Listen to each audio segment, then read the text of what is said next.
इस साल कप नाम ले।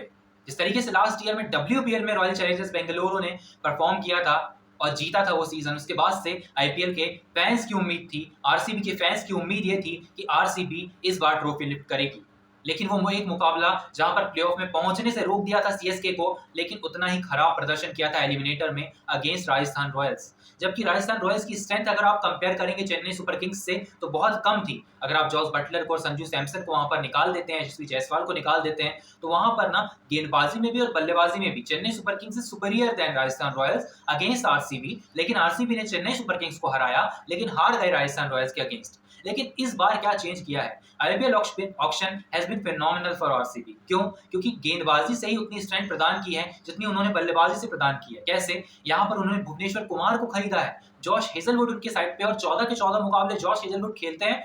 तो पावर प्ले हो, मिडल ओवर हो, डेथ ओवर हो, कहीं भी गेंदबाजी करवा लीजिए, Josh Hazlewood is a perfect fit pacer for RCB. और तीसरे नंबर पर है वहां पर रसिक दार सलाम। रसिक दार सलाम की पेस हो, यॉर्कर हो, वुडलैंड डिलीवरी हो, बहुत अच्छी रहती है। लेकिन वहां पर अगर मैं स्पिन डिपार्टमेंट की बात करूं, वहां पर उनके पास सुयश शर्मा है, केकेआर से खरीदा है उन्हें। सुयश शर्मा जिस तरीके की गेंदबाजी करते हैं, किसी भी बड़े प्लेयर को फंसाने में कामयाब हो सकते हैं और आप उनको इस्तेमाल कर सकते हैं एज एन इम्पैक्ट सब also. So you have choices in bowling. और लेकिन अगर मैं बल्लेबाजी की बात करूं, कप्तानी की बात करूं, तो कुछ नया ही किया है इस बार आरसीबी ने, जो कि आरसीबी फैन शुरू में एक्सेप्ट नहीं कर रहे थे, but I think they have accepted it now. Rajat Patidar का परफॉर्मेंस 185 का strike rate against spin, Madhya Pradesh के लिए बड़ी बड़ी इनिंग्स, मध्य प्रदेश को फ्रंट से लीड करना। और उसके बाद अगर मैं बात करूं उनकी स्ट्रेंथ अगेंस्ट पेसर्स ऑल्सो, जिस तरीके की वो कवर ड्राइव्स लगाते हैं, जिस तरीके की शॉट्स खेलते हैं वहां पर आरसीबी में इन चिन्नास्वामी स्टेडियम, और जब वो विराट कोहली के साथ पार्टनरशिप खेलते हैं तो वहां पर विराट कोहली का कहीं ना कहीं भरोसा जीत लिया था रजत पाटीदार ने। And that's why they have picked Rajat Patidar as their captain for IPL 2025 season. The boy coming from Madhya Pradesh will lead Royal Challengers Bengaluru this season, and this is gonna be tough for Rajat Patidar. लेकिन वो किस्मत के धनी है कि उन्हें bowling अच्छी मिल गई इस बार।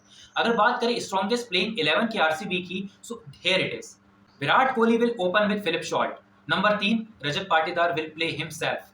उसके बाद अगर मैं बात करूं विकेट कीपर्स की, तो आपके पास देवदत्त पडिक्कल एक ऑप्शन हो जाते हैं, आपके पास ऑप्शन हो जाते हैं जितेश शर्मा भी।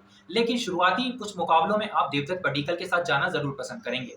उसके बाद आपके पास आते हैं Liam Livingstone, Jacob Bethell is there, Tim David is there, लेकिन उन दोनों में से कोई एक खेल सकता है।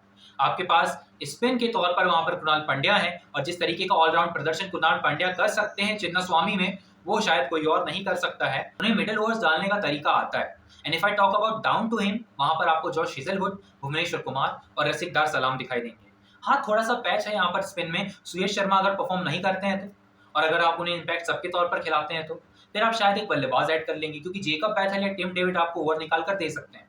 और आपके पास ऐसी स्ट्रेंथ है कि फिलिप शॉर्ट 175 के स्ट्राइक रेट से खेल रहे थे। I have seen a match of KKR while chasing also Philip Short is phenomenal. मतलब फिलिप शॉर्ट का अगर बल्ला चल गया चिन्नास्वामी स्टेडियम में, then other teams will be in fear of Philip Short. क्योंकि फिलिप शॉर्ट के साथ और विराट कोहली 742 रन का सीजन, हर सीजन 976 रन का नहीं हो सकता, लेकिन 746, better than Shubman Gill, better than Shreyas Iyer, Rishabh Pant and many more young players of Team India, whether it's Surya Kumar Yadav or Tilak Verma. Virat Kohli day by day is climbing heights of runs and he is becoming more hungry for runs.